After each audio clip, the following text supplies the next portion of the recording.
to be a healthy baby. Oh, I mean, you could just tell. We were both incredibly healthy. I did like a 90-day before we even conceived program. Like I was ahead of it like that. Yeah, because your sperm quality directly impacts. For sure. And people don't realize that. What scared me was she was like the male sperm is what causes like the nausea and things, like the first term or part of it, of course. Mm-hmm. And I was like, dude, I don't like that because I saw some of my family members going through that where you can't eat and you're trying to, build a baby. Mm-hmm. The foundation is done by 12 weeks. What do you like that? Nice. I know I haven't done a postpartum podcast in like forever, or pregnancy. What kind have you been doing? I have entrepreneurship. This crap. So you said, what is Myri? I need to get her access to it. Yep. It's the technology that we built that's predictive and prevents complications in pregnancy and postpartum. That would be nice. So that's what I've been spending my entire life building. To get away from that 30% C-section rate? That too. It builds birth plans. It uses remote patient monitoring. It does pretty much takes all your broken data, and the goal is to create like a badass baby and a badass mom. Thank God.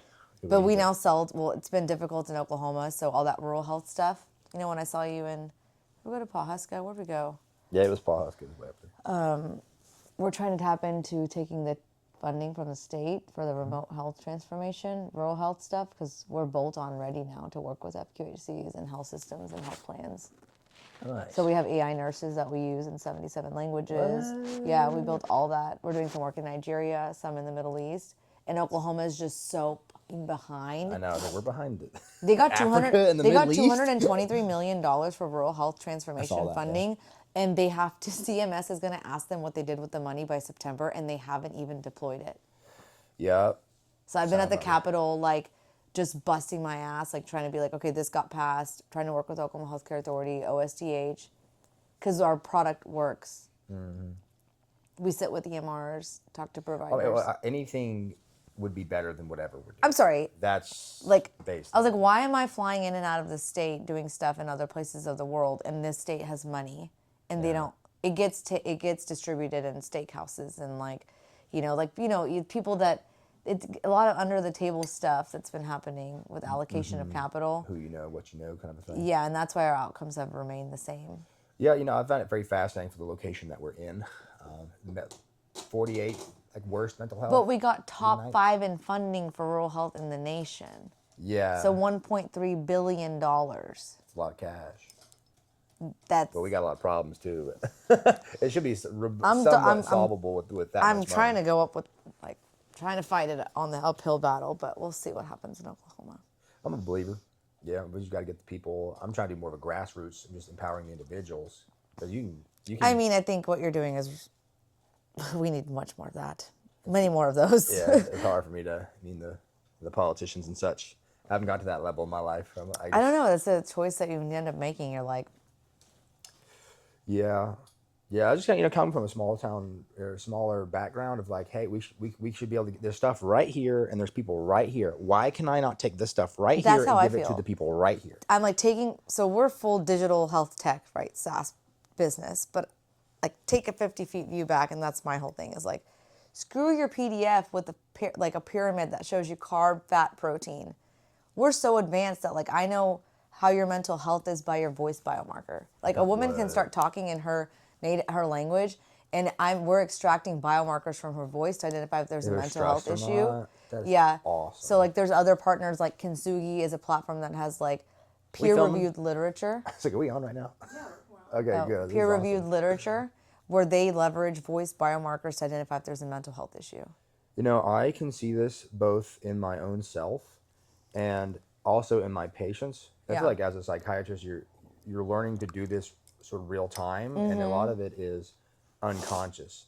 Like my ability to diagnose somebody in this field, and the reason that most doctors don't like psychiatry is it seems like nothing makes sense, woo-woo, there's not a lot of labs. It really is just a vibe.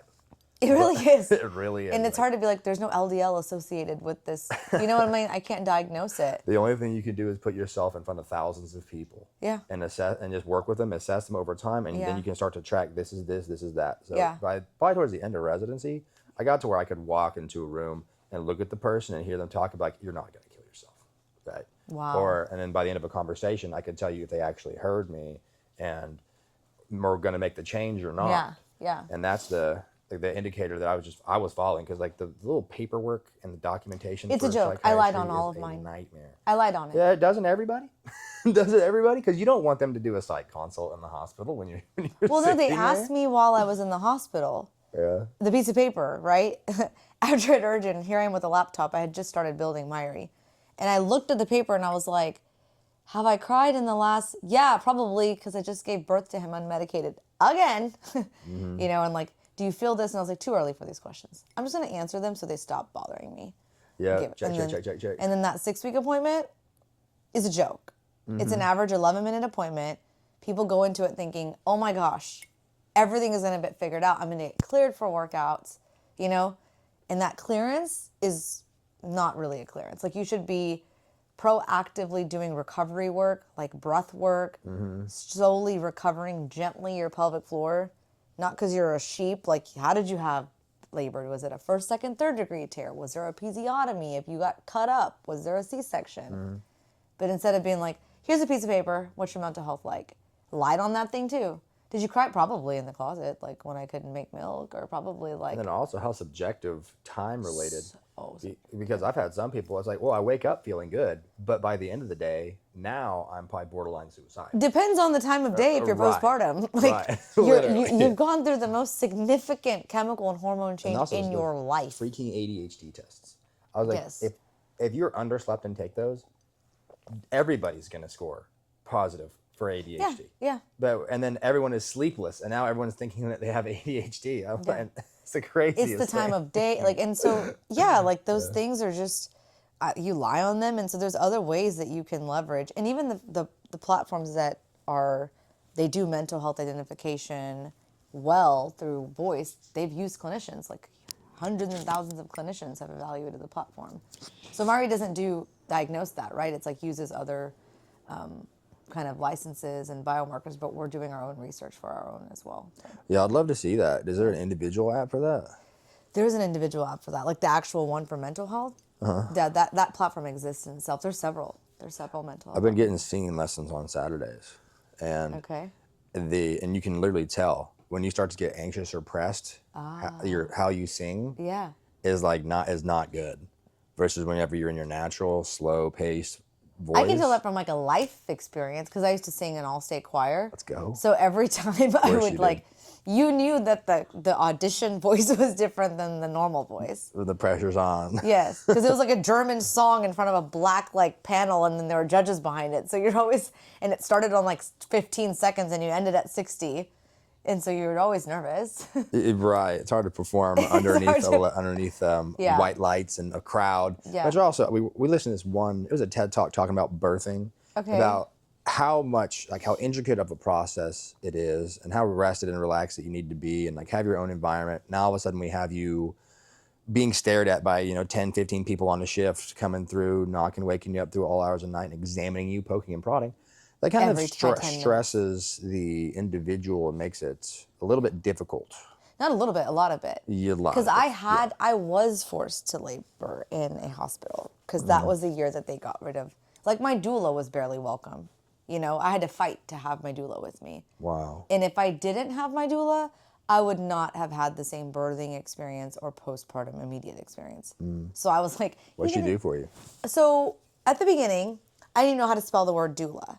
So I got pregnant. D-O-O-L-A. Yes. I was like, D-O-O-L-A. What is doula? Doula. It's like 2015. Yeah. And I just now heard about it, Yeah, and so now we work with doulas to utilize our technology. So they use Myri's platform to manage their patients. And that Myri will actually tell them something that's happening with the mother before they even see her. Let's go. So that's been cool, because I want to enable those care providers, not just an OBGYN, but everybody else that's involved in the process. My doula practically delivered my baby. But I remember in 2015, I was like, just like you, I'm going to do the preconception work. I'm going to do this, and we're going to do it all. And I remember getting off birth control. I was fed the birth control nonsense, right? Like, I was heavy periods, this, that, was on birth control for so long. I was like, I'm going to get off of it. And biggest regret was getting on it. And then I was like, I'm going to get pregnant. Okay, nope. Didn't happen for 8 months. And I even had to get myself into like an REI. reproductive endocrinologists on a list. And I was like, yeah, this is going to happen. No, my cycle was 63 days apart. So then I decided, knowing everything that I know, I'm a pharmacist, I'm a pre and postnatal trainer. I obviously like love science. But then I was like, no, I'm going to go, like somebody had talked about acupuncture. I was like, I'm not taking any medicine. I'm going to go do some acupuncture. Funny, the pharmacist doesn't take medicine. The pharmacist does not like medicine. And so I was like, okay, there's these women's health certified acupuncturist, Chinese medicine, did my research. I go and she brings my cycle down like from 60 days to 40. By August, I'm about to get on Clomid. I even did an IUI. And then I got pregnant. Let's go. But that's when I also was like, watch the movie or the documentary called Birthing is a Business. So at that time, I haven't seen that one. We watched that one, Abby. It's like a Ricky Lake one. You have to pay like $2.99 on like YouTube or something. So I watched it and I was like, what? I was like, this is the C-section rate. This is what's happening. The environmental toxins, all the things. So I got certified in pre and postnatal corrective exercise on top of my personal training that I had like 2 years before. And that taught me so much about how old school all the guidelines were around fitness and training, which then made me go, screw your 140 beats per minute. Like, I was a girl on the Stairmaster wearing like the Polar. Back in those days, the wearables, you had to wear the actual heart rate device. So not only was my stomach massive, I had this like big ass like heart rate device like sitting right here on top of a Stairmaster. And I was like, okay, I'll go up to 160, it'll be okay as long as I can maintain my voice. But I was following the untraditional path because it wasn't proven. But I Googled doula, and that's when I got a doula. And then what she did is I treated her like she was a teacher. So I'd go to her weekly. I'm like, I'm paying you money. So tell me, like, what's a birth plan? Why do I need one? So when she started asking me questions, I started asking her questions. And that just started, like, this entire explosion of, like, I don't believe in this and I don't believe in that. But I was also challenging, like, what was normal. So it made me uncomfortable because I was like, am I doing the right thing? Well, I think you did a great job, what it sounds like, to be active in your pregnancy, not passive. I pissed a lot of people off. Well, don't be... right, well, don't be... And I advocated for my care. Well, whenever you ask questions to people who are... And this is like your number one sign of like not a good doctor. If you ask questions... but then you're told to like trust your doctor. Right. But that's the paradigm that we're created. So that's like the paternalistic nature. Do what I say, doctor. I can't stand that approach. And I don't do that But unless majority of them necessary. are like that. If there's a time and a place, I want to respect the nature of why they are that way. Because when you're in a ER calling shots, you absolutely have to be like that. The problem is when you start getting out into birthing and primary care and psychiatry, you don't need to do that. It's conversational, But 80% of the time you're met with not a conversational physician in that birthing environment. Right. Well, I said it's the OB-GYN was, that's a high pressure. I mean, that's lady surgeons, essentially. They are. And they're men in the field, but they're also overwhelmed and they're also in a field incredibly. And like they have this payment structure, right, that we all know about, and the reimbursement and like this, you get paid this one time to do these things. And like, I know on the flip side of the ROI, because we're selling, right, as a company. For sure. And so I know what is your pain point versus, well, you don't want extra technology. You're not going to benefit. So I know the implications of the financial infrastructure in America that is overly complex and dynamic. So I talked to this old doctor. He was like the big birthing doctor at OU in like the 90s and like early 2000s. Do you remember the name?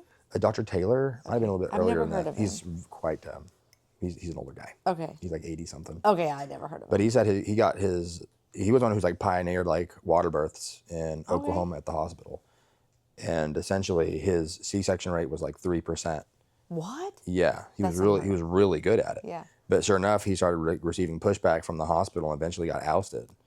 And sometimes hospitals are financially incentivized to maintain a certain C-section rate. So I heard this probably a year and a half ago, and that's what led me down. And when you learn that stat, you're like, thinking. And we're gonna go this way. And then you get so excited and amped up about it, and you talk to other people, and you're coming off like a conspiracy theorist. I'm like, no, I just feel compelled to share the information. And that's what I was doing.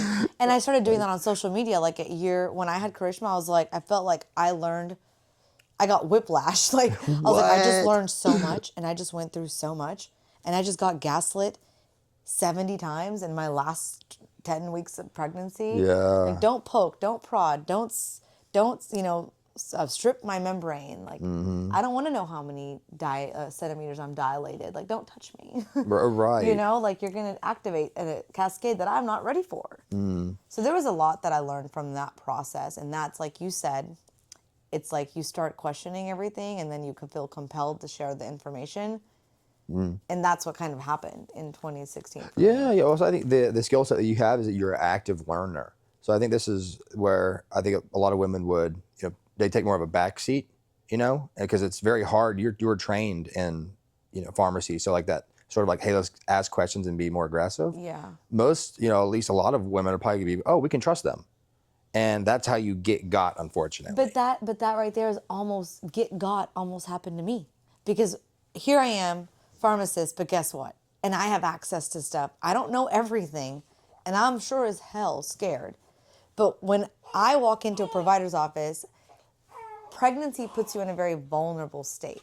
Because you're like, is this a taco or is it a baby? Is it still beating? What's going on inside? You question everything because you're like, I Yes, never done it's this before. it's a very anxious environment. It is. To say the least. It is, and that's what I was telling my wife. I was like, this experience is predisposed to make you anxious and panic. Because you It's wake a up and baby you're like, inside of you. did you have I've got friends who are buying the little heartbeat device to make sure it's still alive. Like, oh, is that blood? Did I wipe? And is there something going on? So it's, yes, predisposed, anxious type of environment. And then women have a tendency towards health anxiety. Exactly. Right? And then you got these Anxiety in hormones general. that are Yeah. doing the things. But I was like, when I saw a doctor, I was like, oh, God, okay, they know more than me. So I automatically put my trust in them, even though I know that I have the ability to advocate for my care. So Yeah. I questioned everything. Yeah. Well, it worked out. Now But we'll then get you. the second time around, I was like, I felt more confident in what I was doing because I was like, okay, I've done this before, and now I feel like there's more people that think this conspiracy theory is not a conspiracy theory. Right. It's So just what was the difference between your first pregnancy and your second? Well, I didn't have a 6-year unmedicated labor, so that was cool. Urgent flew out around 8. I did call my chiropractor over to adjust me while I was in labor, and that helped because I didn't go into back labor, and it was a better experience. You might have been misaligned going to the first one. Yeah. She came over and I was on my computer. I had just launched Myri in beta and people were starting to use the app and do the recovery exercises. And I was like, I'm just going to fix some things on my computer. Why don't you just adjust me? I'm just going to stay here as long as possible. Still went to the hospital, but I waited. Because the key is like, you don't want the clock to start in the hospital because they want you out by a certain time frame. Sure. It's a thing. Like, it's a phenomenon. It's a real thing. Yes. Now, so what was your expectation of what pregnancy was going to be versus what actually happened? Well, online, both 2016 and 2019, you see these beautiful pictures and everyone's just like, no one ever talked about everything behind the beautiful images that were on social. Oh, yeah, you see the happy baby and the happy wife. Pregnancy looks, she likes it. Well, I'm supposed to like it too. And I was like, I hate this. I had body image issues. We're gonna talk about that too. My butt grew bigger than my stomach, and they're like, "Whoa, girl! Like, back's looking fine." I was like, but it was. And people don't know. Like, we teach this that like the fat that you store in your hips and your glutes is actually good for the baby's brain, and like there's a lot DHAs, of there's a lot of good ties to that. And so it was just like the whole body image and how lifting got me through. I treated my pregnancy like a bulk.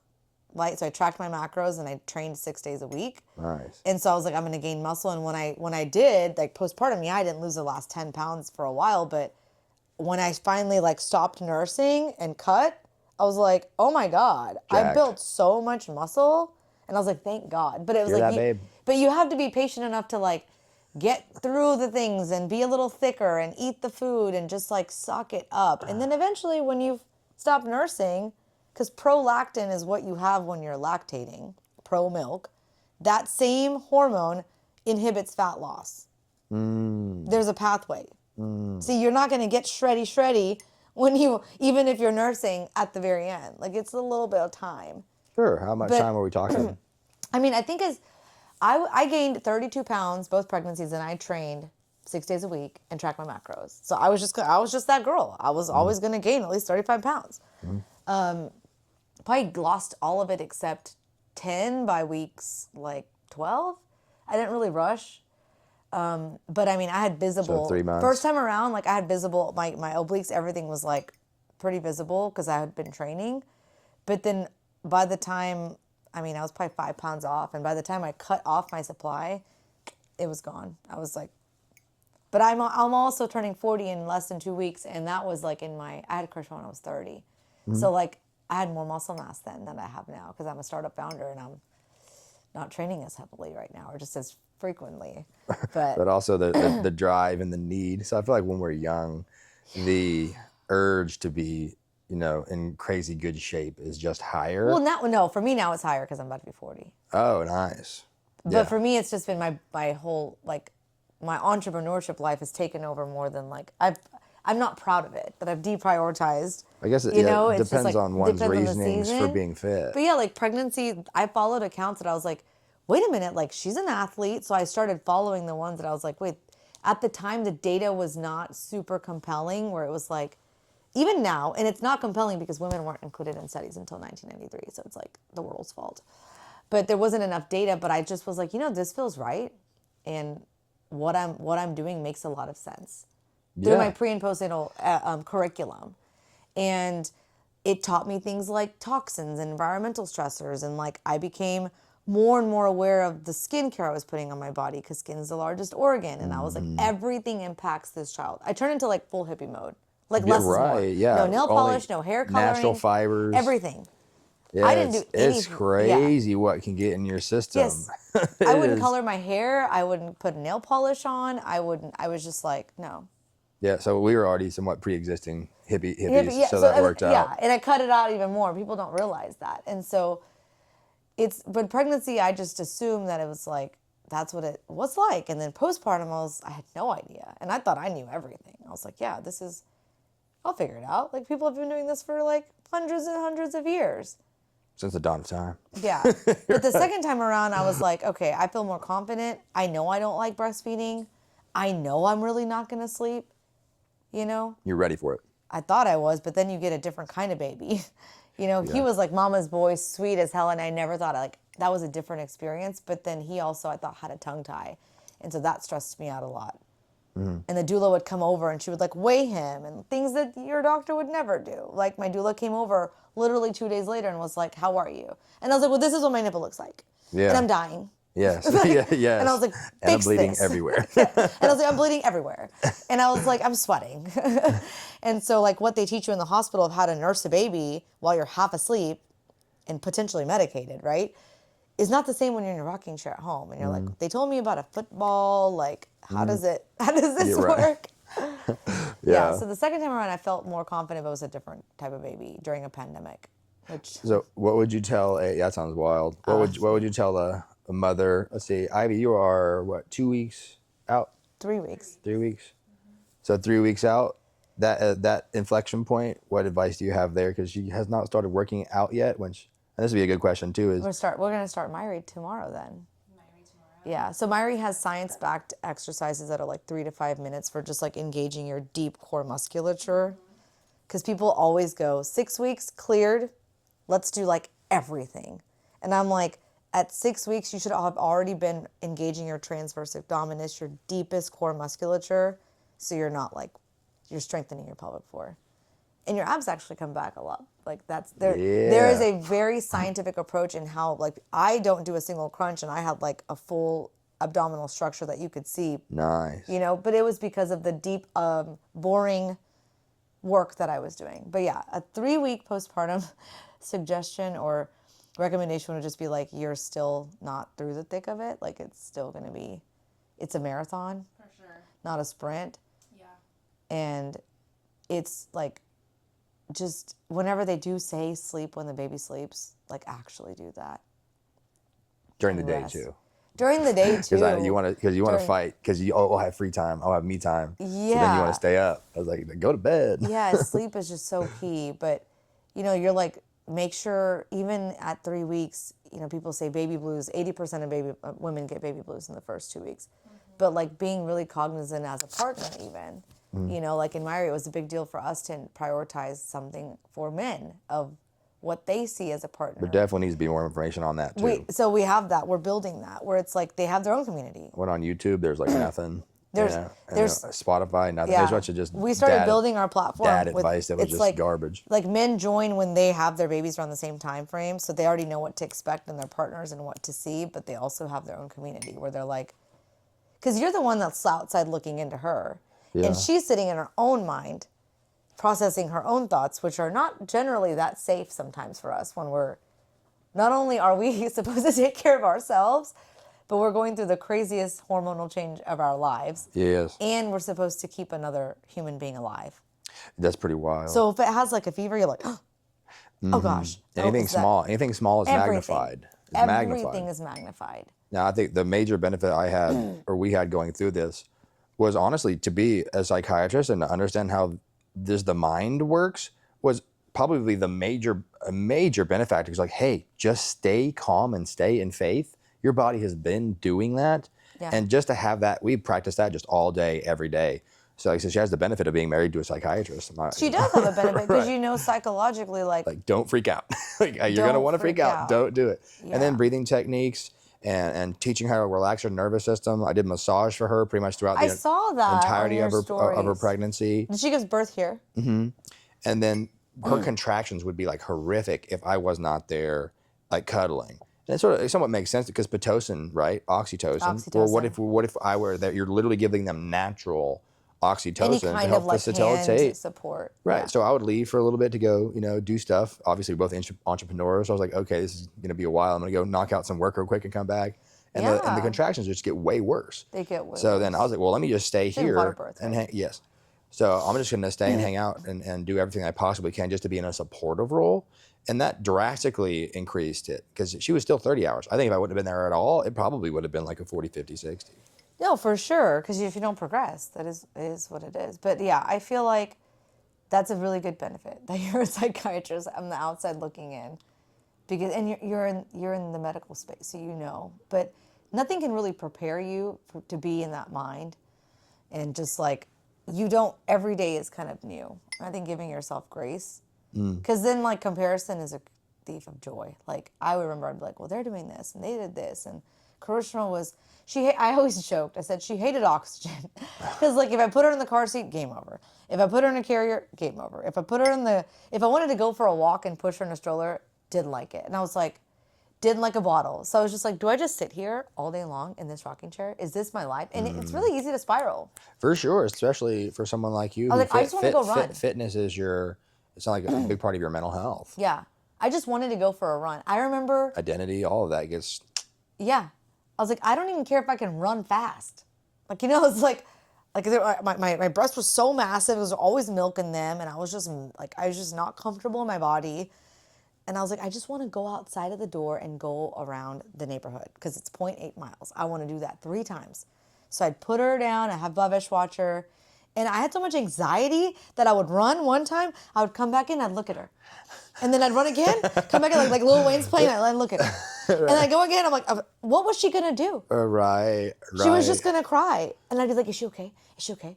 I had PPA for 2 years and I had no idea what PPA was. Postpartum anxiety. I had no idea. Right. No one talks about that one. And I was like, oh, I had that. I thought I was just OCD. You have an OCD-ass person walking into motherhood.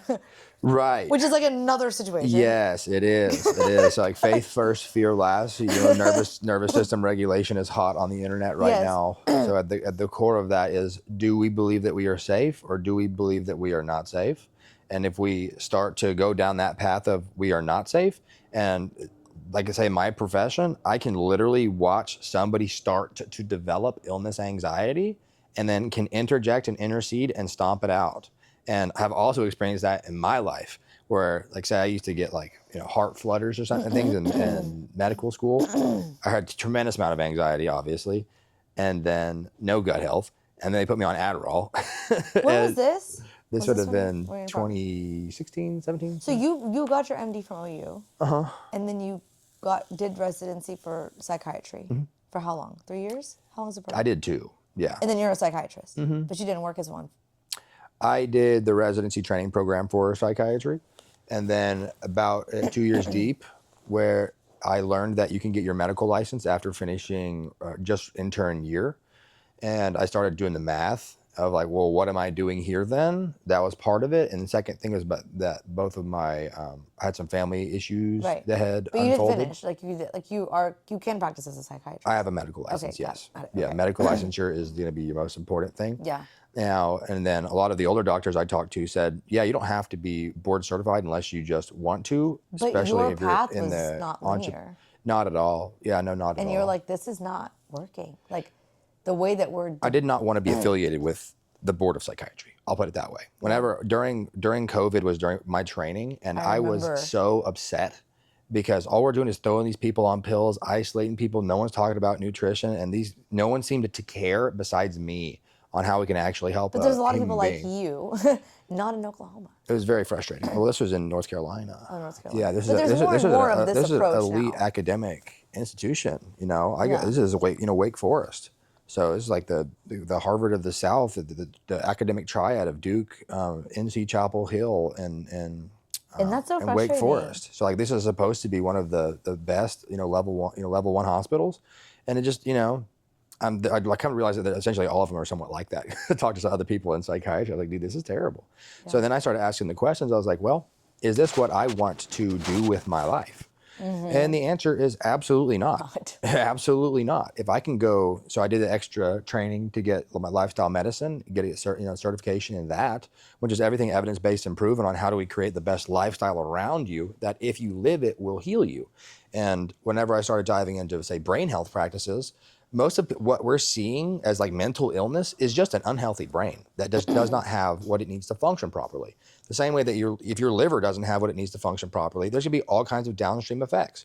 Well, your nervous system and your brain is the most complex and sophisticated thing that there is. And if it's a little bit off, it starts throwing all these signals: poor concentration, impulsivity, bad mood swings, and all over the place. And we're sitting here trying to do therapy for that.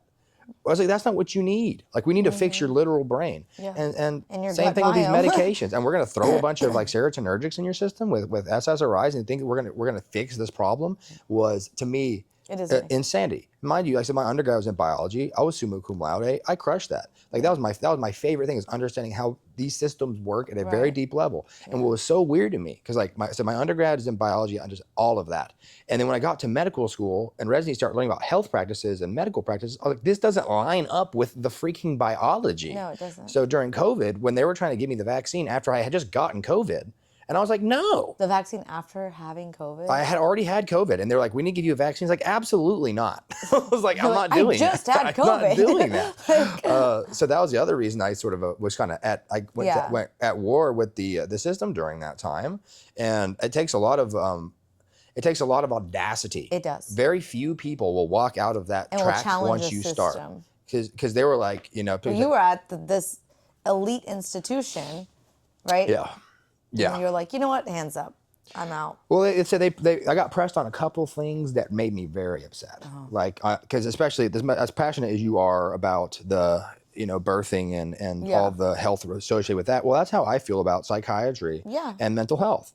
And I had some of my brothers that were, they got addicted to opioids back in the day and then switched to heroin and then eventually fentanyl. So like, I was very akin to, these people are going to profit off of these medications as long as they can and avoid as much responsibility so they can skirt. Even if they pay the fine, they still net like $8 billion. What are we talking about? So I already had that in my mind that you need to be paying attention to that. Not all of this is for, safety, wellness, and for your actual best interest at heart. And so during that whole COVID, thing, obviously the paranoia was high for me. Also, as doing psychiatry in the ER, I'm listening to people who are having psychotic breaks and anxious breaks who are coming in all the time, and they're telling me all of this stuff, right? So they're feeding me this information. Hey, did you know about this, this, and this, and this business, and this business, and this business? Like, this vaccine isn't going to do what it says it does, this and that. I'm like, most people are like, oh, you're crazy. This is paranoia. This is schizophrenia, whatever. We're going to move on. I'm like, well, let me go look that up, right? Let me go check into this and read a little bit. It's like, oh, wow. Like the largest lawsuits ever in the history of humanity are actually against some of these companies. They are. And now all of a sudden it's like, hey, let me go sign up and take it. Yeah. So it's like, and they're looking at me like I'm crazy for asking these questions similar to you. Yeah. And I'm surrounded by these people who are like Harvard trained, Yale trained, and they're like, yo, yeah, we need this vaccine. Like, it's just like, they're like worshiping when this you challenge a system that has been working for so long, you look like you are the crazy person. Yeah. But when I learned things like women weren't mandated to be in clinical studies until 1993, which is not that long ago. And yeah, You did right. research on a mouse that was maybe a female. And then it takes 17 years. When you learn something new, it takes 17 years for them to Right. actually get that implemented into a system. Right. Like at a hospital level. New research, 17 years before it gets Just applied like at a hospital. ACOG won't take So- off that you don't need to be at 140 beats per minute for cardiovascular training in pregnancy. And like so much has come out in the past 20 years, Yes. 17 years. It's But it affects your crazy to think. entire family lineage and like your baby and like the longevity and behavioral. There's so much tied to it. But I've seen your story and your like timeline, and I think around that time my life was also in shambles, like in 2020 when I had the baby. And it was Yeah. I think all of us were just like, someone took our marbles and threw them all over the ground. Yes. But I do remember seeing all of that, and it felt very aligned with like how I was approaching the birthing. Well, true health, experience. true actual health and wellness. I want what literally works. And then also systematic collapse, where that did happen, which I had those thoughts at the time. I was like, Same. well, what can you do with your bare hands? Yeah. If you have nothing, what can you actually do? I was like, you're not gonna have access to labs, medicine, and all this stuff. So that was really and that's why I started learning about lifestyle medicine. I was like, okay, well, let me jump into that. Because blue zones, these people aren't taking supplements, they're not taking medications, they're not going to doctors, and they're living into their freaking 100s. Okay. Well, what are they doing? And Yeah. why aren't we applying that Yeah. at scale to, even, first of all, my own life? I was getting very vindictive at this time because I was like passionate about health and wellness. Yeah. Right. Because once again, I lived this. I fixed PTSD and ADHD during medical school and residency and came off of medications doing that. Yeah. With natural-based And you got practices. off of it, So yeah. I obviously was very like, this Yeah. is, I know what I did does works because I did it under the highest level of stress and pressure that you could really achieve. Right, because you were in And medical school. terrible conditions. Right. So Where you're I'm- not supposed to really be sleeping or eating, and you're just working for free Right. in medical school. So I know mine works. I just tried your path. Okay, I just did what y'all told me to do, And it didn't and it didn't work. really work. It actually gave me panic attacks. So let me backpedal here and do mine. And sure enough, and then I'm sitting here and watch all of my patients get better than everybody else's. Right? So you have all these like fancy people all around the place, but mine are outperforming. Why? Why are they getting better? Because I'm having real, honest conversations. I became an expert at motivational interviewing, the crack cocaine of psychotherapy. What matters to the individual? What's the gas in their system? How do I get this creature to fucking go here? Yeah. Because that's more important than the freaking medications all that the you can give them. external things Right. that you are throwing at the individual. Yeah. So tell me what you really want, and I'm going to shove that in your face. Yeah. And then also, I'm going to tell you what happens if you don't do it, because I also don't lie. Psychotherapy is just a game of truths, and most of the time we coddle the freaking patient, and we don't want to have difficult conversations with them. I'm not going to do that. What Yeah. happens if you truly find yourself in a divorce type situation? If you really lose everything, if you keep getting more and more obese for the next 20 or 30 years, what is this going to feel like on your deathbed? Right? Or if you go through all the poor practices and you have an unhealthy baby and you have to deal with this for the next 10, 20, 30 years where it has all these weird, symptoms and it's sick all the time and you're always going in and And out of the that's what I hospital. thought about Right. from the front end. It'd be I was better to do it right the I first time. don't want, like, why do babies some of them have eczema? Why do some of them have colic? Why does this one baby need tubes by the age of 9 months? And why does this child have 25 ear infections and this one doesn't? Yes. Like, you have to look at everything from a preventative standpoint. So, like, now Myri is a technology that I eventually evolved my passion into because we're trying to reach underserved women, access, all those things on a different technology infrastructure. But it all started with this same thing of, like, how do you get ahead where you don't know what you don't know? So, like, my whole passion around, like, you need to be on a probiotic because you're building your baby's gut biome before you even knew you were building your baby's gut biome.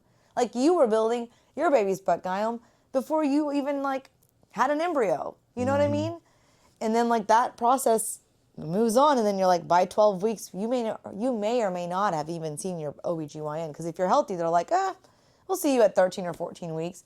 Guess what? You just built the foundation for all of your baby's organs. Yes. So the law of sensitive dependence on initial conditions. Yeah. So if I'm setting course and I'm jumping on a flight from here to Japan and I'm Mm-hmm. 1 degree off, Yeah. like I'm gonna find myself in like Australia Right. or freaking Thailand. Right. Like I'm very far away from my destination.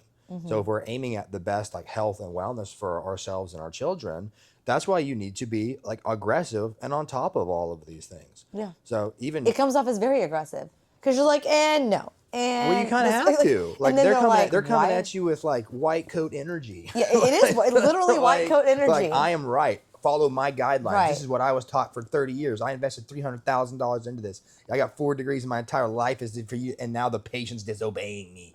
And you're taking literally a measuring tape and measuring from bottom into the middle, and that is your like really like complicated way of like understanding how far along I am. You know, like NFT. Yeah, and then all like those the things. we saw that giant study about how that predicts no difference, right? A midwife with a stethoscope can outperform or do equal to NFTs, and yet we're still running around treating the NFTs like NFM, neo-fetal monitors. Yeah, right. So it's just all that stuff they plug on it, like watch the baby in real time and all that stuff. So like, and then we brought that up as medical students. The OB-GYN was like, oh no, it works. It's like, well, according to like this right here, this research that you and they made me so mad. They were like, it doesn't. They're like, your baby's in distress, and I was like, I need you to prove it. And they're like, well, you're gonna put all this on. So they had a tub at OU Medical Center, and I was like, I just want to get comfortable. Right? I was like, just put me in the water. Like, okay, well, you can wear this. We need to understand if there's stress on the baby, right? Because like we need data. Like we don't trust you just walking around this room. And I was like, but I'm gonna get in the water. And they're like, well, okay, keep it floating. Not only am I in the water trying to make sure my back labor is not like pissing me off even more, but I have to keep this monitor on top. What? So I'm in the water and I'm like, yeah, everything's fine. That's wild. So I'm in pain. That's inhumane. So then like my doula walks up and she's like Bhavesh is like massaging the back, and they're both like, I was like, okay, I had to do all this circus. That's what it sounds like. Just to get half of my body to feel like good. And I was like, and then I was like, can you turn off the lights? The lights. Right. Light the candle. So I'll give us. So Ivy read into some of these stories as well, and she's not about that. We had the red lights going. Yes. Lights, if I had a red light in 2016, there was no red lights. Okay. We had a DJ in the background. Yeah, I would have had a DJ too. And it was just. That sounds amazing. We had our you best could have a whole friends over birthing here. experience here at your house. Yeah. You could we could even turn it into a birthing center. That sounds amazing. Straight up. But I was like playing the God like Indian religious music, and I was like, shut up. I was like, shut the light. I was like, get those two guys out of here. Yeah. And then Bubba's just like just shoving peanut butter. I was like, I don't want any more peanut butter. You're like butt naked, and everyone's just walking in like I'm a circus animal. Yeah. I was like, get him out of here. That's my birth plan. Oh, it's on the wall. Right. And then, like the doula's not leaving. Yeah, you need to write a book. I guess the app cut cut it. I have a birthing story, but yes, you have to be aggressive, and you have to have the right mood, just like you have the mood to get there. Like you have the mood to get it out. Well, I see why they say have advocates. Like to have certainly your partner needs to be absolutely aware of what's going on. Absolutely. And then the doula or the midwife can help. Say what needs to happen or not need to happen, because you almost need someone who's been through that hundreds of times. They like she saw things coming that I was like, oh, I didn't know that was gonna be an issue. Like, because I'd call her the first time because it was my first rodeo, and of course, my luck, there was a tornado warning. Nice. Yeah, it's the end of April, and I was like, hey, so like, what do I do? I was like, I think I'm in labor. I don't know. My water never broke. Did yours break? No. It broke right before I gave birth. Okay, they went in and took a hook and broke it in bed. They shoved it inside of me and just broke it. And I was like, cool, I feel like I just peed myself. I didn't know what to expect. Yeah. So I was like, okay. Mm-hmm. I never felt like a hook go inside of me like that before. And I was like, okay, well, they broke it. But the first time around, I called her and I was like, I don't know. Like, I feel like I'm on my period. Like, there's some cramps going on. Because I was supposed to go to the hospital. Mm. And then we went and she was like, you need to leave. If you stay there longer, they're going to admit you and you're going to end up having a C-section. You're not ready really for labor. So it was that dance that I was doing of like, do I go in? Do I not go in? It only takes one moment of anxiety or panic or fear. It does. So similarly, we had a friend who was trying to do a natural at home, and then hour 18 or something, just got a little worried. She was had a moment where she. And then that moment can change the whole thing. She's like, we need to go to the hospital. We need to go to the hospital. Well, we studied the Bradley method, and it talks about the emotional signposts, where self-doubt is one of the final signposts before you have the baby. That I don't know if I can do this. That's a signpost of you're actually about to hit it. That happened to me at the very, very end when they gave me that little drip of Pitocin, and I was like, Because they're like, because I was like, how far is the anesthesiologist? My husband looked at me, he's like, we've been here for 59 hours. And you're asking? I was like, just asking. And then I was like, because I was like, this Pitocin's wild. And then I was like, give me the peanut. Because they kept wanting me to labor on my back. And I was like, no. Yeah. You know? But I did that. I was like, I don't know. You know, this bad bitch energy just left me for a second. right. But I was like, never mind, I think it's back. right. Let me collect myself. Yeah. So now, did you have any like ways like meditation or Yeah. how did you I did balance? hypnobirthing. Okay. But every time I started to like, they had this audiobook, so I would start to listen to it, but I'd pass out. So I was like, I think I got some of it, like subconsciously. Yeah, right. But I just fell asleep. But I started bringing in some of those practices because I'm aware of the Bradley method. And I also went to pregnancy yoga, like kind of over here by the mall, because I live in the South Side. So I would come up here for pregnancy yoga, and she taught me a lot of techniques. And she always laughed because I would fall asleep because it'd be at 8 o'clock, and they'd be like, the one pregnant girl that just always falls asleep. Yeah. But, like, I think that really helped. But I took in, like, just shutting everything down in my brain. In training, pregnancy training, mentally also helped me. So you can do all the hypnobirthing and the water birthing and all those things, but I think I took elements of it. You need the literal muscles to do it though. Like the literal muscles. Like that morning, I remember I lifted and I ran 4 miles, and I was 40 weeks, and that's the day my water broke. With urgent, my water did break, and I was like, oh, that's what it's supposed to feel like, like a gush of water. But yeah, I feel like the training and the resilience that you get while you're stressed, because pregnancy is a form of ongoing stress to your body of some sort, applying another level of stress voluntarily does allow you to also navigate like what's going to happen in pregnancy. I definitely saw this, that being able to do difficult things is highly valuable. In every case, and especially in pregnancy. Right, for sure. So we have done like very hard workouts. We had done like extended, long van trips. We had done cold plunges. I've seen that, yeah. So my wife had an understanding of pain, okay, Right. and she knows how to like And pain breathe tolerance. through, right, and she knows how to breathe through it and keep your mind in faith without going down the panic route. So I can only imagine if you take someone who has never worked out or trained or done anything difficult, you can't boil water in a styrofoam cup. So Yeah. if you don't Like, how do you handle if you're stress? not well trained for this, Yeah. it's going to present itself. And I think will. that this is a very comfortable society where you can just essentially never really have experienced major pain. And all of a sudden you're going in to have a baby. Yeah. And you think that you're going to pull that off like unmedicated and Yeah. mentally well. It's not. Because Yes. I always say Do hard stuff as well. you have to learn how to suffer well. You have to do difficult things. And that's part of humanity is like there's just suffering is a part of the equation and there's no way around it. It's called suffering well. And there's nothing wrong with learning how to suffer well, physically and mentally. But that physical stress that you've put on yourself, like I can do this hard thing in pregnancy, I didn't realize until retrospectively. I was like, man, like the mind over matter is so real in pregnancy, because at that moment you're not going to the gym to like go look super lean and like be like jacked. You're going to the gym to lift for me until I got hungry again. And I was like, I'm doing things that I'm not seeing any benefit for. I look like a taco. I feel like, I'm growing the taco, but I'm just going to go in and do this because it's supposed to be good for my baby's cognitive development and my mental health. And I went looking for endorphins because I was like, I didn't like pregnancy. Yeah, because you really can't, do drugs or get high. Yeah, and I didn't really do drugs or get high. The only option is to work out. Yeah, I liked meditate. wine, and the only option is, and you can't have that. And I didn't drink caffeine either. So I cut out caffeine cold turkey, and that hurt like my brain for a little while at the beginning, but I got over it. But I wasn't doing any of those things, like my coffee, so I had to go look for endorphins somewhere else, and that Yes. took discipline, because that first 10 minutes we all know is shit. It's like, you're like, I don't want to do this, I don't want to do this, I don't want to do this. Okay, great, I did this, I'm so happy I did this. And then it works. And then you're like, I'm so glad I came in. A lot of what I see people is finding their endorphins and Then like, being like but Skittles you got to find and it. like Skittles and like eating like really gross foods while it's pregnant. But how do you get someone to like get there? Yeah. And like that takes steps that you have to take without really thinking about it and being like, I'm gonna do this, I'm gonna do this, I'm gonna do this. Well, so for insight in mental health, it's what's the smallest thing that you can possibly do that is beneficial for yourself, and then start there. Even if it's like a walk or I think a something. lot of people get overwhelmed as if you're someone who's not in shape and you're looking at social media and all of this stuff. It's pretty easy to be like, there's no way I can do this or that.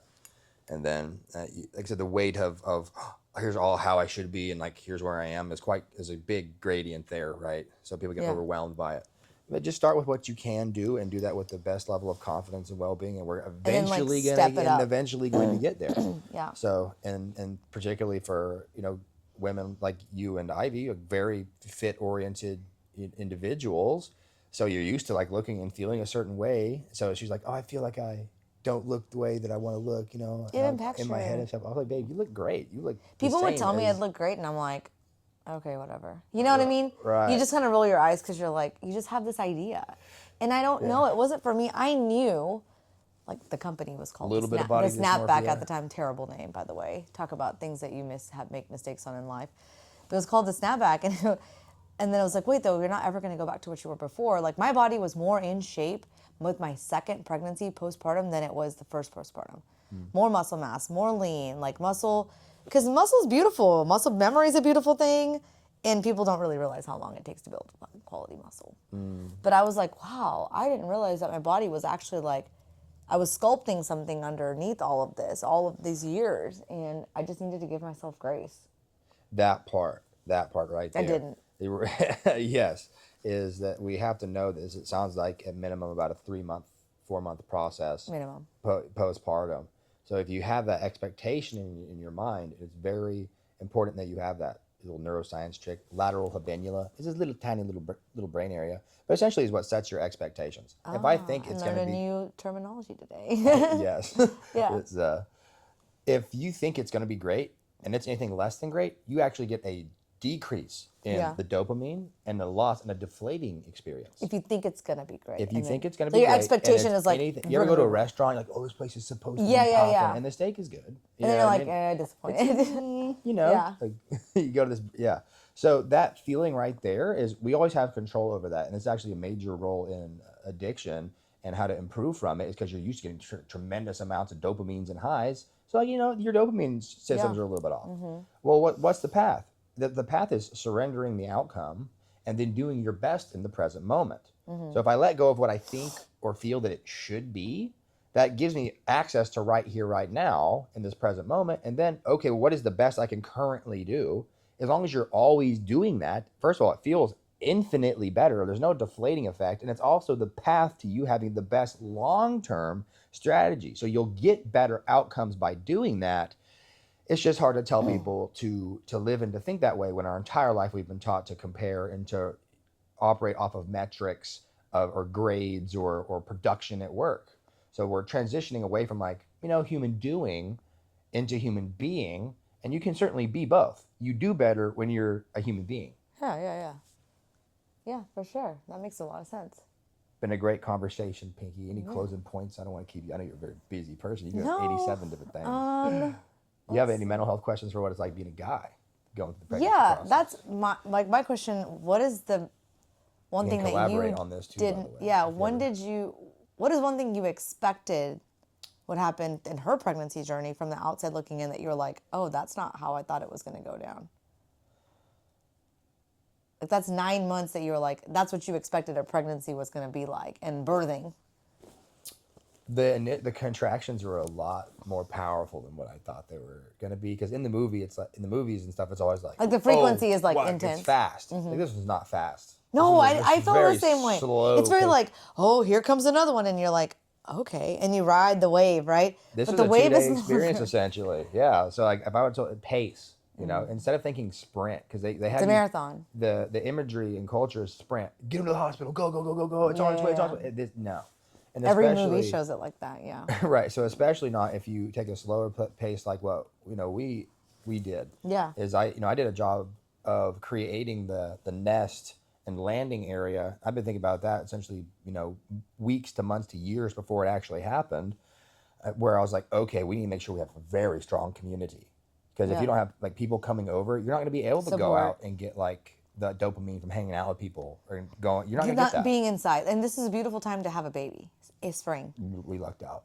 You lucked out, because the thing is, I am very prone to like the winter months just not being my favorite. and Right. being able to go outside and see something green. Yes. These are like small things I mean, that people have. you're a tropical person, so your genetics are probably Yes, I not just supposed like to really- be in like sunny environments, and so same you with guys, Ivy. Yeah. So she's this is a good. Southern- I'm so happy That's that you why guys. I took her to Costa Rica for I a month. saw that. And like that was part of like the baby mooning thing. That's amazing. Once again, is like I've been tracking my wife's Yeah. health and wellness, and I always see You're such a good, there's a dip. Yeah. Like I said, that vibe check, But expert vibe check. But you're so in tune with her because you've proactively taken the time. We go to the gym together. We eat our meals together. We talk about our vision together. So like I can always tell, and it's a perfect mirror, and she Yeah. can always check me if I'm not doing well. You know, she's like, "Hey, what are you doing?" You know what I mean? If she catch you not Like, doing how what are you're you? supposed to be doing. Yeah. You know, and I greatly appreciated that. And it's a lot very humble sometimes. You know. Yeah. But I appreciate that work. Now, if we can, I would also say to guys out there, create the landing strip for the pregnancy. So if you don't have that, it I can love be that. an absolute nightmare. Because with my wife, even there were moments of it being tough. Her crying and such, and I hate seeing that or anything. During pregnancy? Not really that. No, Postpartum. no. The pregnancy it was actually very. We crushed that, which Yeah. I would also say is do that. Before you have the kid, do that program. Or getting your seed right, or getting your sperm quality way up, like Quantity and quality. way higher than what you think. Quantity and quality. Like I cut out caffeine.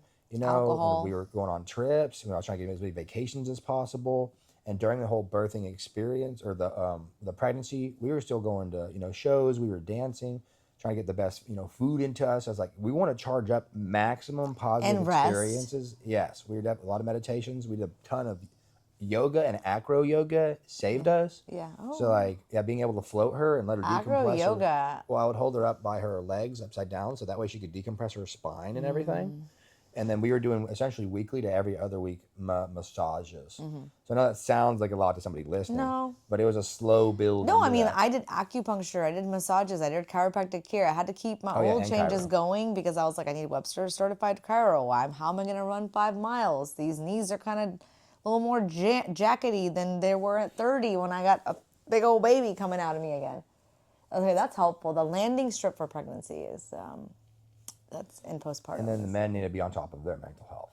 Straight up. And I Nobody talks about this. For months going in, I said, because the panic would hit me too, because I am similar to you in nature, in that I'm a freak. Okay. Like you If gotta something's- you gotta read and make I- sure you know everything I'm about. at baseline. I had PTSD since age 5, so Yeah. all my neurodevelopmental years was in profound, extreme trauma. Wow. So and I've corrected that over the past 6 to 7 years with these natural techniques and brain health and such. So, but I still have a tendency to go that way. So like my fight or Yeah. flight, when this fight or flight is crazy, which is good because I can lock in. But also if it's not, It's good. I can lock into. if it's not the But right, it's also not good for everything yeah, else. yeah. If I'm just casually sitting We're there, so good for we're locked in, and it's like, what about everything else? I don't know. they're like, hurry up, babe, have this baby. Yeah. What are you doing? 30 hours? Come on, set the Yeah. record. What are you doing? Right. So months leading up to it, I said, Benjamin, your only job is to be present and in faith. Presence is the medicine here, because I can't actually diagnose or feel what's going on if I get triggered like that. It shunts all the brain out of your forebrain into your hindbrain. You hit that animal mode, tightens your tensor tympani in your inner ear. You literally can't hear as well. So I'm not in a state of reception. The birthing process is a deeply receptive experience. So I need to be right here with my wife and listening and feeling what she's going through, because that way, if it's actually going bad, I am a physician. So I can be like, okay, this is actually bad. Let's go. And I want to be prepared for that situation from a nervous system regulation and, sort of a spiritual backbone standpoint. Yeah. Yeah. No, that makes a lot And that's of a practice, because you will Yeah. also be doing that whilst underslept. And for me, I went and played 5 games of basketball at Scissortail Park that night, and I had finished 2 or 3 days of heavy Was ass. that before the labor? This was hours before. And I crushed 2 or 3 crazy workouts, and I saw a huge caseload of patients that week. So I came into it essentially redlined, and my legs were so sore for all of this. And I remember, and it's, she went into labor at 2 a.m. I went to bed at probably 11, didn't really sleep because I was excited. And then I was up for essentially the next 2 days after that. So once again, this is why we do difficult things. Suffer well. For sure. And then shout out residency for this. People are like, oh, pregnancy is going to be the worst thing you've ever And they're like, experienced. great. We do a lot of things in medicine and also on our way to get our degrees that we worked so hard to get, like that. Those All-nighters. Yeah, like we were put in This positions is where not we worse than an all-nighter had to for suffer biochem. well. It was not worse than an all-nighter for Exactly. organic chemistry. That biochem class that we like had if in the you- union that all of us had to take, not in the union, in the pharmacy school, I don't know. We all had to take one class together. I remember with the medical school, and I was like, yeah, this sucked. Like, it was like, I don't want to do this. this is And I had not a worth- 12-pack of Diet Mountain Dew in my trunk that gave me 65 milligrams of Code Red caffeine that I was just Code like, Red? Code Red Let's was go. so good. That was my favorite one. It was my With the favorite hot one. fries. The Yes, freaking- I the would eat the bag of hot hot fries fries. too, but I remember like the union was, and I'd park my little Honda Civic right there, and I'd be like, I gotta go get another one, and I'd go pop one out and like take it to the library. Like the things that we were doing just as Dude, yeah, my favorite Code Red's so my bad for favorite you. pre-conscious food was like Flamin' Hot Cheetos and a so Code good. Red, and I would just be going back and The forth. Code Red is so good. And just make your mouth like freaking Yes, light it's like up. the things that you do, but now I'm like, oh, I can't put that in my Right, body. It'll this is disrupt my enough gut. red dye 40 for a lifetime. It's so bad. right. Yeah, no, I think the mental health part is really important because a lot of my dads that my friend circle, right? Like the dads later they had to get on medication or they never got off of depressants or anti-anxiety medications because they also felt ashamed because something was happening to them that they could not describe postpartum, and they felt like they were unavailable partners. But they had to be available because of the masculinity in our society. Yeah, that's a big thing for the guys is like the letdown effect. Like you think it's going to be this awesome thing. I was like, well, for a guy, there's really just not a lot that you can do. And it's a weird situation. I Where think you're- a sense of you're- community is helpful. That has been a game changer. Her girlfriends can do infinitely more for her emotionally well-being than I can. No, I'm as saying a like if you masculine. had another dad that was like, hey, like I'm talking about from a technology standpoint, when we connect dads together, we want to, it's like, You should definitely it's do like, that. okay, well, you're 3 weeks postpartum too, and so is somebody else, and your thoughts are probably in line with, it's a very unique time frame because once the baby's older, you're like, yeah, it doesn't matter, but right now every week matters. Yeah, you should have. They have AI therapists and such. You should plug one of those in there too for the men would be a great idea. They have that. Well, using Nice. the AI technology for voice to understand the men's health is also key too. Like, hey, bro, like you doing good? Like, you know? Right. Yeah, I'm doing fine. Man. Yeah. It's like, Well, no, yeah. According to your voice, like, yeah. No, but I think there's going to be a big shift. There's going to be a big shift. If you get on social media long enough, you'll find the men who are like, why doesn't anybody ever ask us how we're doing? then then they'll go on a tangent. I will say this. Nobody has done that for me. We posted a lot of that on Myri for a while. 'cause And we're I like, honestly, at the point in time where it's almost a little rude, and Yeah. I have to like plug myself from Yeah. time to time because everyone's like, "Oh, great job, Ivy! You have to like speak up. you did wonderful here and this and that. And oh, you're the like- baby's beautiful. I did so lucky. Like, wow, the mom. Everyone's like putting her on like a pedestal for doing Yeah. all this. And don't get me wrong, you did create the baby. You did all this wonderful Yeah. stuff. But like they didn't. No one is appraising like the heroic amount of work that I did to create the bubble and the The- environment around the the effort nest. for her to And then be able I was to there for the thrive. whole labor, and I Right. also so it's one of those weird. So you're like a things. key, like we've got this ecosystem, and like here are you making sure that she's gonna thrive, so that like this thing thrives. Well, it's just the classical thing where is. men do not get praise. Credit. Right, men don't. Like Father's Day, no one gives a shit.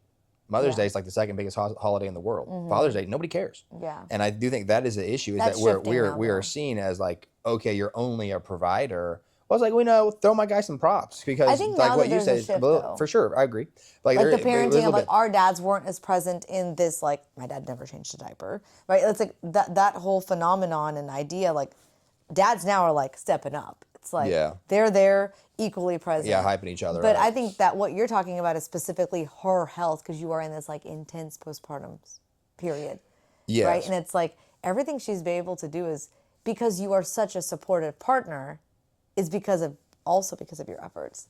Indeed. And I And if your mental health was not solid, part of being a yes, a then guy. that would have sucked too for her. I've become like- great at patting myself on the back. You're gonna because have- I'll pat I've you just on the back, I've just learned. Yeah. Don't get me wrong. There's definitely some people who will do that, but it's just nothing. And there's also like say, a comparison level thing of even you and your wife. Like everyone's all happy and healthy. Like oh the baby, oh the wife, and then you're kind of just like off in the corner, like all right. Fuck me, right? What Yeah. do I do? Nobody cares about me, you Yeah. know? Luckily, like I said, I don't have a lot of those thoughts or issues, Mm-hmm. and I'm aware of like the life. It's such a beautiful thing. I want all that to be poured into my wife, so because she's not getting her body's absolutely going through it. Like Yeah. it's on a whole different scale. Yeah. So I would never raise the voice and be like, hey, well, where's mine? Yeah. You know what I'm saying? And Yeah. this is also the like And maintaining dads my get really jealous. maintaining my identity has been clutch. Because I told Ivy, I was like, hey, I retired you 4 years ago, right? I've taken you around the world, do everything. Like this baby, like I can help a little bit, but there's only so much I can do as a father. Right and now, I still have to you work. have to like. She needs her milk. Right. She needs her like you can do skin on skin too. It's amazing for the baby. I do as like well. doing that for a That's man, too, amazing. yeah. But like Great because recovery, of the too. mechanics of how this works, you know, she needs to provide the milk right now because she wants to. Right. You know, So I and- told her, like, you're going to be taking a brunt of this, you know, and I have set up a lifestyle for everything to be taken care of. Like your experience versus every other woman's experience, you're probably in the top 0.1%. But you've prioritized that. Yeah, absolutely. Because I want her And to be you've living worked. a life of luxury. And once again, the law of sensitive dependence on initial conditions. I want this baby to have a perfect nervous system, right? I'm talking good. And I don't want to be like up all night crying, wailing, and uncomfortable, because then that's going to be like that for the rest of its life.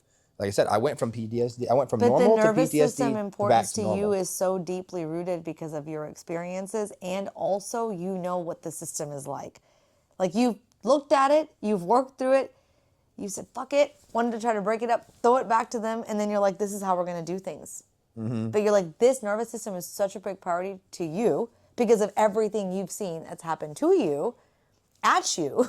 And you're like, you know how hard it is to fix this later? It sucks. We're going to prioritize this. Yeah, like trying to fix your mental health in medical school and residency, that was like, That's bad. it was gnarly. It's a challenge. Yeah. And come out of it alive and positive with a spark.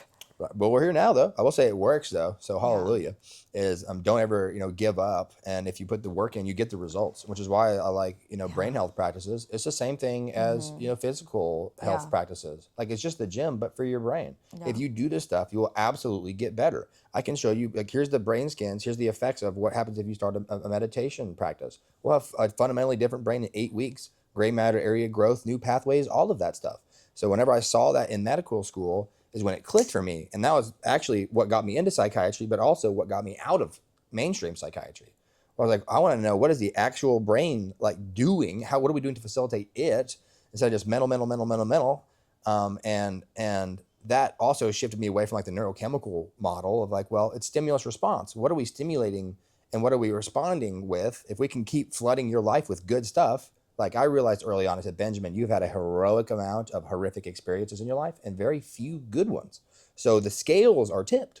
And I recognized there's no path through this life where you get to live a regular one and be a regular guy. You have to have profound, epic, positive experiences regularly to tip those scales back to normal. Mm-hmm. And that's what got me right. And right when those tails did cross over and that was equal, that is when we conceived the child, right when I hit health. It's like, now I'm trigger free. Now I'm like healthy and happy, and I have friends and such, and we're dancing and playing music. I'm not like, okay, get up and go, and it's this like traumatized response or whatever. Yeah. So it just worked out perfectly, and I'm just in blessings That's and glory. amazing. And we get to share and chat. So Yeah. now And we're the work blowing that up the you- business. Everything's good. Everything's good. That's awesome. Yeah. The mental health for men is just, you touched on that, and that just reminded me of how important that is, and now more than ever now. Well, closing statement. Let's wrap it up. I feel like that was a good little tirade. So Yeah, no, thank you for having me. I think this is the most ideal time to have me in a house with a 3-week-old baby. I think if you want to tie it up, I would say that pregnancy and postpartum are certainly one of the most vulnerable and challenging but fulfilling time frames in a woman and a husband's partner's life. yeah, probably there's why guys feel But guilty there's still too. so much data that is developing, and I continue to tell every woman to advocate for your care and challenge the system. Yeah, and don't feel guilt or shame. Don't feel guilty as a man or shame. or a woman. Because there's a lot of like that gut feeling that you have in your stomach. You should always act on it, especially if you're a mother about to be a mother or you are mothering. Like, it's never failed me. And the system was not designed to save all of us. Agreed. But your app is, so bless you for that. It's a technology. Bless you for that. I think we can all agree that the last 5 years, 4 years, in our lifetimes, technology has not advanced to this exponential degree. Like, it got crazy. Like real fast. like we built an app when it was Exponential growth. like literally there was no AI. And I was like, oh, like plugging in zeros and ones. Kind no, of I filmed 1,025 pelvic floor therapy exercises in front of a white wall at a co-working space and more. Wow. We uploaded the videos onto a platform, and I made playlists that were algorithmically driven for postpartum rehab and recovery. They didn't have AI then. Crazy amount. I was like, this is what we do for a first degree. This is what we brought in a physical therapist. We designed the protocol, and that's what was put on an app store while I was birthing Arjun. So that's how it started, as a postpartum community, because I believe that we should have women and men anonymously talking with one another about these experiences because there's strength in stories.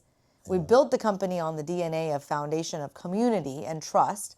Then we were like, okay, then use this so you have a postpartum recovery plan that you don't have to go through for insurance, right? Now Myri starts in pregnancy, gets you upstream. And so it's basically a companion for a mother that allows for remote patient monitoring and takes all of the broken parts of your life and stays with you and applies clinical intelligence. Beautiful. Anything that offsets every shred of stress. Yes. All of it. It's predictive. Needs to be invested in. So it knows that this is about to happen. Like, why are we taking a gestational diabetes test at 28 weeks pregnancy, drinking 50 grams of sugar that tastes like Kool-Aid, to then go, hey, this is what your insulin's doing today. I don't care what you ate that morning. I don't care if it was a high breakfast and protein. I don't care if you had a cinnamon roll at night, at midnight. And then I failed it. We'll finish with one quick one. What's your thoughts on vaccines? I know this is sort of bugaboo topic. Which one? As a pharmacist, I've had a lot of conflicting kind of. It's hard. It's hard. Really, I think we can just agree that it's hard. It's hard. We don't have to address it. No, it's hard. There's times where I was like, I question giving a COVID vaccine to my child. Like, I didn't, But then I took mine, and then I was like, no, I'm not taking any more. Like, there was so much conflicting advice, and It's a tough one. I was postpartum, freshly postpartm. So I was like, everything is gonna hurt my baby. You can't make decisions in that space. I didn't. Arjun was only 4 months when the pandemic started. I think 5. I didn't give him a vaccine, a COVID vaccine. There was not enough data for me to put that in his body. Not even close. Not even close. I was like, what is in this vaccine? What have we done? What have we done? Right. So I didn't for him. Well, I think in general, as long as we can pay attention to mental health, optimizing our lifestyles, that's going to get rid of a majority of this. If we can just stay healthy and stay out of hospitals, that would be I think nice. we're gonna be okay. I think the key is to stay out of hospitals in America I agree. at times. But yeah, there's a lot of just advocate for your care. There's a lot of gaslighting in the women's health culture. Just ask, and challenge. Yeah. Or call Pinky. We'll close on that one. Yeah. Thank you Thanks so much for having this. me. This is awesome. Great work. So how are things going at the business? Like, you're here, you train clients out of